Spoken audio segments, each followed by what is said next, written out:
ఈరోజు బైబిల్ మాట, దుప్పి నీటివాగుల కొరకు ఆశపడినట్లు దేవా, నీ కొరకు నా ప్రాణం ఆశపడుచున్నది.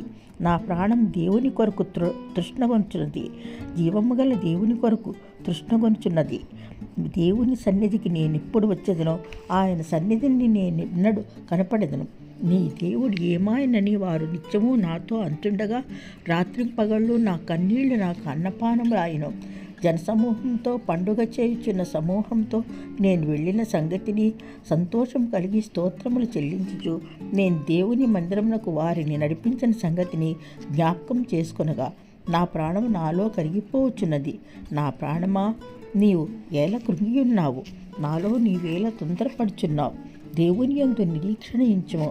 ఆయనే నా రక్షణకర్త అనియు నా దేవుడనియు చెప్పుకొంచు ఇంకనూ నేను ఆయన స్తుతించెదను. నా దేవా, నా ప్రాణము నాలో కృంగి ఉన్నది.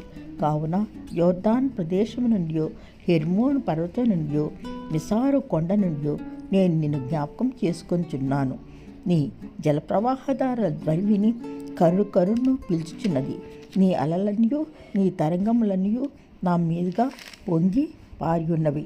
అయినను పగటివేళ యెహోవా తన కృప కలుగు ఆజ్ఞాపించెను. రాత్రివేళ ఆయన గూర్చిన కీర్తనలు నా జీవదాటి అయిన దేవుని గూర్చిన ప్రార్థనయు నాకు తోడుగా ఉండను. నీవేళ నన్ను మరిచియున్నావు. శత్రుభావ చేత నేను దుఃఖాక్రాంతున్నై సంచరించి వచ్చినేమి అని నా ఆశ్రయదుర్గమైన నా దేవునితో నేను మనవి చేయుచున్నాను. ఆమెన్. కీర్తనలు 42వ అధ్యాయము కొన్ని వచ్చి